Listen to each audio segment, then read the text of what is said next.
Hei vaan!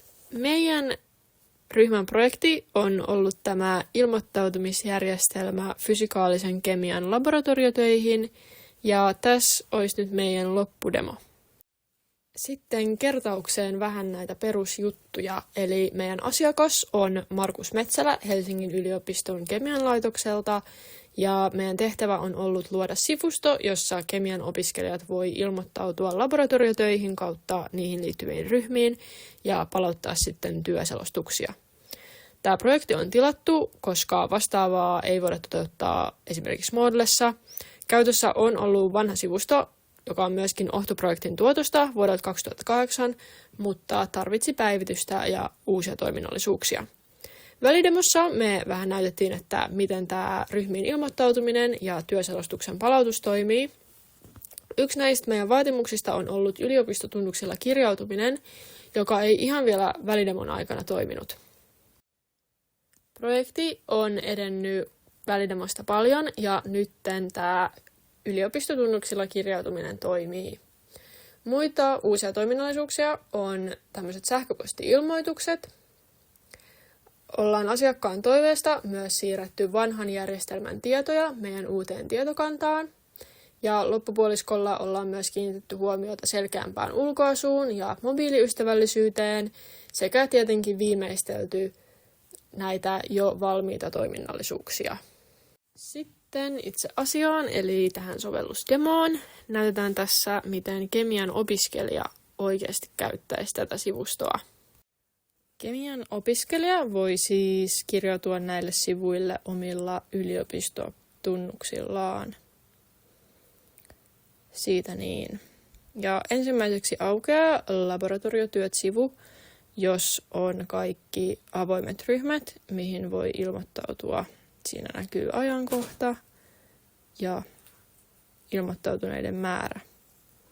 Ilmoittautuessa tämä sivusto pyytää vielä vahvistamaan, että oletko varma, mutta peruuttaminen on aika helppoa.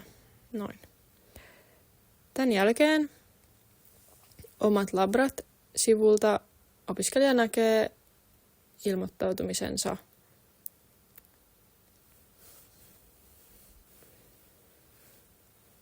Ja kun ryhmä vahvistetaan, siitä tulee opiskelijan sähköpostiin viestiä. Tämän jälkeen opiskelija voi tietenkin labran tapahtumisen jälkeen mennä palauttamaan työselostuksen, myös omat labrat välilehdeltä.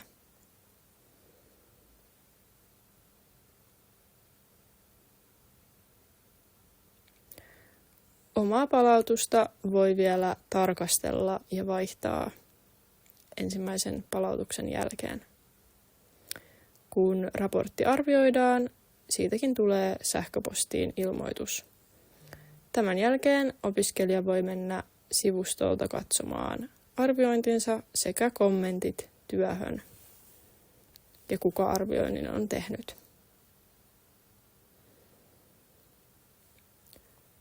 Nämä muut sivut, täältä näkyy omat tiedot, josta voi esimerkiksi vaihtaa sähköpostiosoitteensa ja sitten näkyy suoritukset. Ohjesivulta on perusohjeet näihin välilehtiin ja ylipäätään sivustoon. Meillä on myös tämmöinen dark mode tässä, millä saadaan sivustosta tämmöinen enemmän iltaystävällinen, jos siitä tykkää. Ja niin. Okei, nyt kelattiin sitten perehtyä meidän projektiin käytäntöihin ja kulkuun. Aloitetaan näistä käytännöistä. Tässä on ollut nämä 6 2 viikon sprinttiä, joiden välissä ollaan pidetty asiakastapaamiset.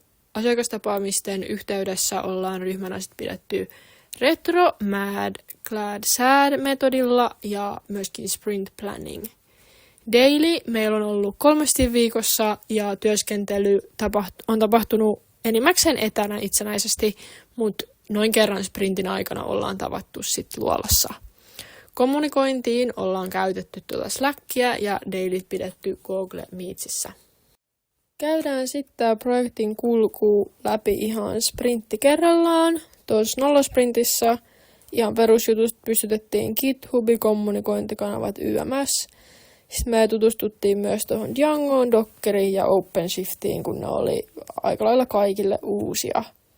Ykkösprintissä aloitettiin heti selvittää yliopistotunnuksilla kirjautumista, koska meidän ohjaaja osasi sanoa, että siihen kyllä menee paljon aikaa. Saatiin heti vähän toiminnallisuutta ja sitten myös laitettiin tietokanta pystyyn ja aloitettiin tuntikirjanpito. Kakkosprintissä aloitettiin sovelluksen saaminen tonne OpenShiftiin. Lisättiin vähän toiminnallisuuksia, tehtiin projektille lisenssi ja tietenkin jatkettiin yliopistotunnuksilla kirjautumista. Kolmosprintissä alettiin valmistautua tuohon välidemoon. Sitten oltiin saatu sovellus tonne lopulliseen konttiinsa ja OpenShiftiin. Jatkettiin myös HY-kirjautumisen työstämistä. Nelosprintissä alettiin kiinnittää ulkoasuun huomiota ja refaktorointiin koodia yhtenäisemmäksi.